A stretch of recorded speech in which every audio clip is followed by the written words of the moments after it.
बच्चों RM education group में आपका स्वागत है। हम लोग देखेंगे क्लास 9th का त्रिभुज चैप्टर 7.1 का क्वेश्चन नंबर फर्स्ट। हम लोग क्वेश्चन में देखेंगे, पहले क्वेश्चन बोला क्या है। हम लोग क्वेश्चन बोला है चतुर्भुज एबीसीडी में एसी और एडी इक्वल बराबर है, इक्वल है, यानी कि एसी और एडी आपस में इक्वल है और एबी कोण एंगल ए को समद्विभाजित करता है, यानी कि एंगल ए को दो बराबर भागों में बांटता है। उसके बाद आकृति 7.16 यानी कि 7.16 ये हम लोग का आकृति है।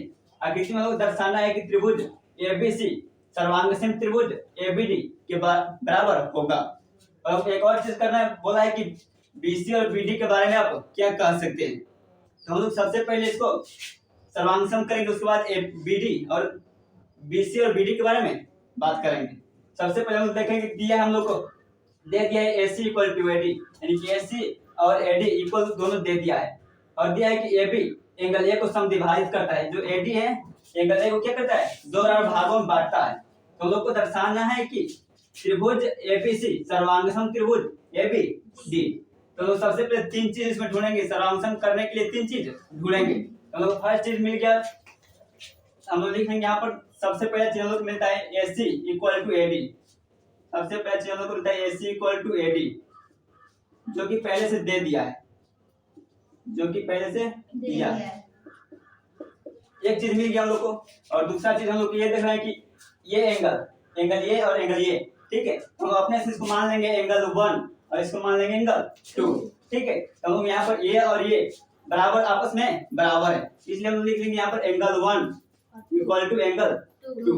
ये हम लोग क्या है, यानी कि AB, ये हम लोग का है AB, ये क्या करें हम लोग, AB को समद्विभाजित करता है।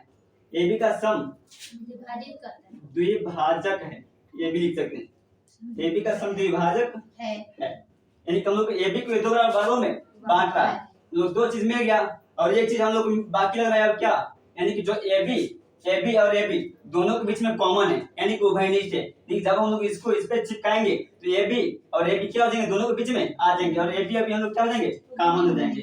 AB इक्वल टू AB हम लोग का ये हो जाएगा उभयनिष्ठ, ये हम लोग का हो जाएगा उभयनिष्ठ। तीन चीजें मिल गया हम लोग को, इसलिए हम लोग को ये S और SAS नियमानुसार समान सर्वांगसम हो जाता है। और हम लोग एक और चीज बोला है, यानी कि यहाँ पर अब हम लोग दर्शाने के लिए बोला था त्रिभुज ABC, यानी कि त्रिभुज ABC अब हम लोग सर्वांगसम हो जाएगा त्रिभुज ABD के, त्रिभुज ABD के सर्वांगसम हो जाएगा। हम लोग एक और बात बोला है कि BC और BD के बारे में आप क्या कर सकते हैं, यानी कि B और C और B और D के बारे में आप क्या कर सकते हैं। तो हम लोग ये कह सकते हैं कि BC इक्वल हो जाएगा BD के, क्योंकि इनके संगत भुजाएं आपस में बराबर होते हैं, इसलिए क्या हो जाएगा CP से ये भी क्या हो जाएगा, आपस में बराबर हो जाएगा। हम लोग क्वेश्चन बस यहीं तक था। फिर हम लोग देखेंगे 7.1 का क्वेश्चन नंबर 2। इसमें हम लोग को दिया है ABCD एक चतुर्भुज है जिसमें AD BC के बराबर है, जिसमें AD और BC क्या है, आपस में बराबर है। हम लोग सिद्ध कर रहे हैं कि एक और चीज एंगल DAB और एंगल CAB, ठीक है, एंगल CBA, ठीक है, बात दोनों सेम ही है, ये दे दिया है। तो हम लोग को सिद्ध करना है कि त्रिभुज ABD सर्वांगसम त्रिभुज ABDAC होंगे। तो हम लोग देखना चीजों तीन चीज चाहिए सर्वांगसम करने के लिए, चाहिए ना। तो हम लोग देखो फर्स्ट नंबर देख रहे हैं हम लोग की एक चीज हम लोग को सबसे पहले दिखाई दे रहा है क्या, यानी कि AD इक्वल टू BC, यानी कि स्क्रीन में दो चीज दिखाई दे रहे हैं ना, AD इक्वल टू BC, यानी कि हम लिख देंगे हम यहाँ पे AD इक्वल टू BC, ये हम लोग को दिया है, ये दिया है। इसको देखो और हम लोग चीज देख रही है एंगल ABD, एंगल AB और D दिखा ना, angle ABD equal to angle BAC, angle BA और C, एंगल BAC, ये भी हम लोग क्या है, दिया है, ये भी दिया है। दो चीजें मिल गया, हम लोग एक और चीज चाहिए, एक और चीज चाहिए, दो चीज मिल गया।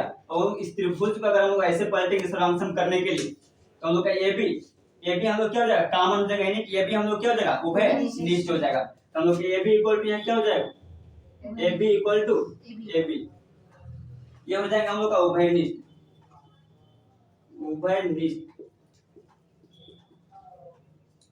और ये हो जाएगा हम लोग का एस ए एस नियम के अनुसार, एस ए एस नियम के अनुसार त्रिभुज एबीडी, त्रिभुज एबीडी सर्वांग सम त्रिभुज बीए सी के, यानी कि ये हम लोग क्या हो गए, त्रिभुज दोनों आपस में सर्वांग सम हो गए। और दूसरा क्वेश्चन हम लोग ये बोला है कि बीडी इक्वल टू एसी, यानी दूसरा हम लोग क्वेश्चन बोला है बीडी इक्वल टू एसी, यानी बीडी इक्वल टू एसी। अब देखिए यहाँ पर बीडी और एसी ये संगत भुजा होने के कारण आपस में क्या है, बराबर है, यानी कि सीपीसीटी से क्या है, सीपीसीटी से ये क्या होंगे, आपस में बराबर होंगे।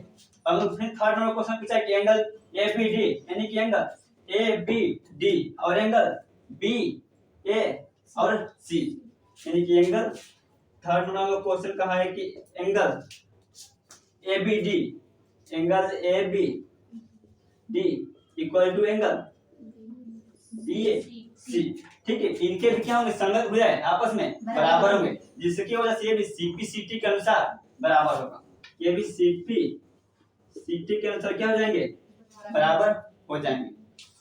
बस हम लोग का ये हो गया सेकंड। और हम देखेंगे क्वेश्चन नंबर 3। क्वेश्चन नंबर 3 में हम लोग का दिया है कि एक रेखाखंड AB पर AD और BC दो बराबर लंब रेखाखंड है। दर्शाइए कि CD रेखाखंड AB को समद्विभाजित करता है। तो हम लोग को क्वेश्चन में दिया है पहले से AD लंब AB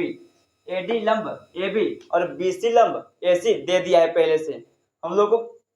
और एक और चीज दे कि AD लंब BC यानी कि AD इक्वल टू BC, एक और चीज दे दिया है। हम लोग को सिद्ध करना है कि CD AB को समद्विभाजित करता है। तो हम लोग देखेंगे पहले इसका, ये त्रिभुज लेंगे, त्रिभुज OBC, त्रिभुज OAD लेते हैं पहले, OAD व त्रिभुज OBC, उसको हम लेते हैं OBC। अब त्रिभुज ले लिए, अब तीन चीज ढूंढेंगे इसमें सर्वांशम करने के लिए। पहले हम लोग ले लेंगे इसको एंगल 1 मान लेंगे, इसको एंगल 2। तो हम लोग का angle 1 equal to angle 2, angle 1 equal to angle 2, ये हम लोग का हो जाएगा शीर्षाभिमुख कोण के कारण, ये हम लोग का हो जाएगा शीर्षाभिमुख कोण के कारण, ये हम लोग को हो जाएगा शीर्षाभिमुख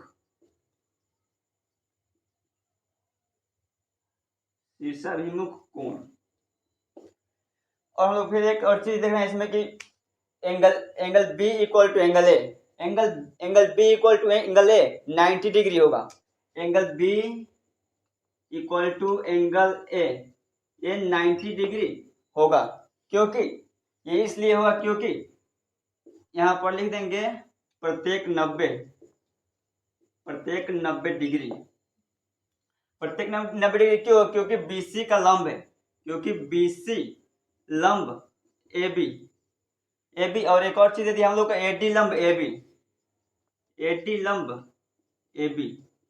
इसी की वजह से हम लोग का एंगल B और एंगल A 90 डिग्री होगा। और दो चीजें मिल गई हम लोग को, और एक चीज चाहिए हम लोग को, एक चीज ये मिल जा रहा है कि AD equal to BC, AD equal to BC, ये हम लोग को दिया है, ये हम लोग पहले से क्वेश्चन में दिया है। तो हम लोग अभी देखेंगे कौन से नियम से सिद्ध हुआ। तो देखें कि यहाँ पर एंगल आया, ये एंगल और ये एंगल, और ये हम लोग का मिल गया साइड, यानी कि ये हम लोग का सिद्ध होगा AAS सर्वांग समता नियम से प्रूव होगा। तो हम लोग लिखेंगे यहाँ पर त्रिभुज OAD सर्वांगसम त्रिभुज OBC। हम लोग से एक और बात बोला है कि AD इक्वल टू BC को दर्शाना है, लोग AD इक्वल टू BC को दर्शाना है। तो हम लोग यहाँ पर ले लेंगे AD इक्वल टू BC, यहाँ पर हम लेंगे AD इक्वल टू BC। अब इसको हम लोग दर्शाने के लिए ये भी आपस में बराबर है, क्यों बराबर है? क्योंकि इसलिए ये बराबर है क्योंकि सी डी, ये इसलिए बराबर है क्योंकि सी डी ए बी को समद्विभाजित करता है, क्योंकि सी डी ए बी को समद्विभाजित करता है, समद्विभाजित